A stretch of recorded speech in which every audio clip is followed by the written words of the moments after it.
More Americans mid-career are considering major pivots, and experts say this isn't about burnout anymore. Many workers are increasingly questioning whether traditional career paths still offer the stability they once did. All right, let's bring back in our chief business correspondent, Taylor Young. Taylor, career pivots years into your career can be considered risky, so why are we seeing more people saying to heck with it? I'm going to change. Yeah, so in the age group that we're talking about is the mid-30s to 40s, even early 50s. We're seeing people kind of making these major career changes.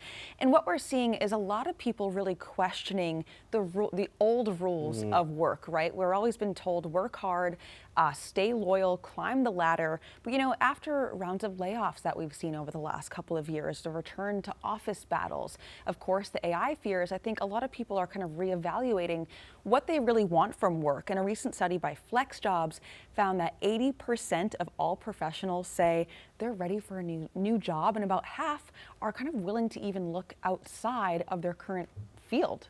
So that's a totally big change. And this is a trend that you don't typically see for this age group of people mid-career. Yeah. Is the grass greener on the other side? Right? The age-old question. Yeah. And it's not just about money, right? Yeah, and I think that's an interesting point here. So for many people, it's about stability. I think that's a common factor in a lot of talkers that we do now, right? People want stability, whether it's financial or in their job. They're also looking for flexibility just as much as they are prioritizing money.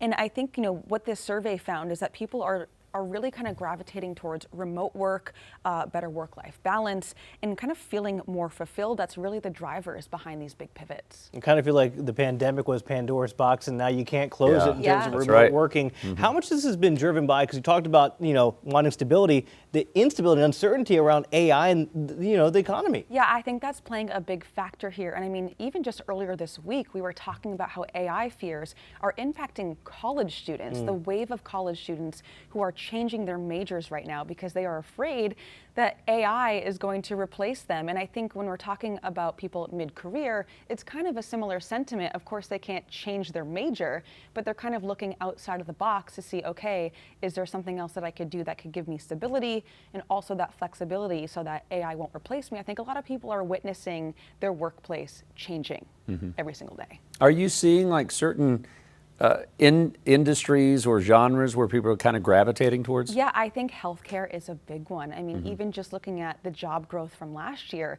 healthcare really drove that for the economy. So there's demand there. People know that. These can be high-paying jobs.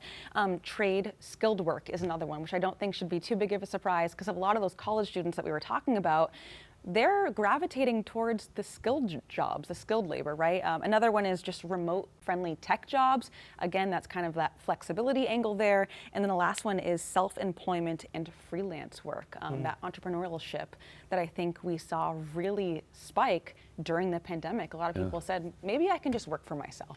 Yeah, it's interesting, sometimes working for less money, but if the quality of life is more in line with what you want, especially maybe in your last chapter of your life, you know, like your last 20 years of working, I can see why people would give up less money for that. Not that it's not less stressful, but... That's true. You're exactly right. Trade one for another. Taylor, thanks. Queen City News Plus. Just search Queen City News on your smart TV's app store.